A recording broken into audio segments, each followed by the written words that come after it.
2 à 3 fois par an, les journées Recherche et Santé sont organisées par l'INSERM. Elles ont pour vocation de permettre aux chercheurs académiques, doctorants, étudiants ou encore ingénieurs d'approfondir leur connaissance des pathologies et du contexte clinique dans lesquels se déroulent leurs recherches. Au programme du 23 janvier dernier, proposer un certain nombre de pistes pour améliorer le transfert de la recherche fondamentale vers les recherches translationnelles et cliniques. Un grand nombre de projets échouent aujourd'hui encore au niveau de la recherche clinique, ce qui génère quand même un grand nombre de frais assez importants, quoi. Donc le challenge, c'est de développer des bons modèles pour devenir plus prédictifs.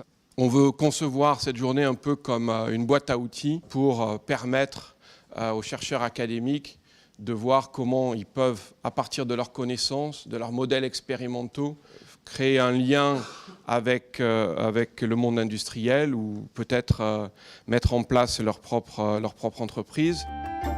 L'objectif de la journée, qui a réuni près de 70 participants, était donc de donner aux chercheurs en biologie cellulaire ou développementale des clés pour valoriser leurs modèles expérimentaux et se rapprocher ainsi de la recherche translationnelle et clinique. La recherche translationnelle, c'est vraiment le maillon manquant ou le chaînon entre la recherche fondamentale de laboratoire académique et la recherche clinique qui permet de transférer cette recherche et les connaissances de base vers des applications qui peuvent être médicales ou d'ailleurs de la vie courante. C'est intéressant d'avoir des molécules chimiques pour faire des études de fonctionnement, mais le but aussi de ce fonctionnement, c'est de comprendre, enfin, d'améliorer la vie des patients et de pouvoir moduler, de pouvoir corriger des défauts. Et ça, c'est ça la chose peut-être la plus importante. Tout au long de la journée se sont succédés les témoignages de conférenciers ayant eux-mêmes franchi la barrière de la recherche translationnelle.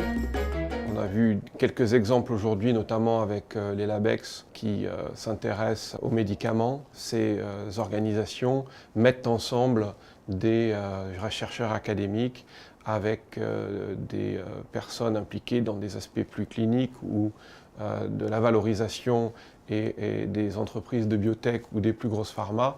Donc on sait que ça peut fonctionner. L'approche actuelle de mise en réseau et l'abandon du modèle, on va dire, hiérarchique, doit plus que jamais permettre à la recherche académique de trouver sa place justement dans cette nouvelle construction qui est beaucoup plus libre en fait.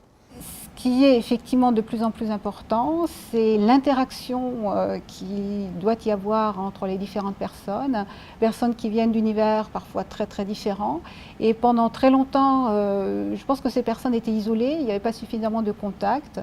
Et c'est finalement ces relations qui font vraiment évoluer les choses.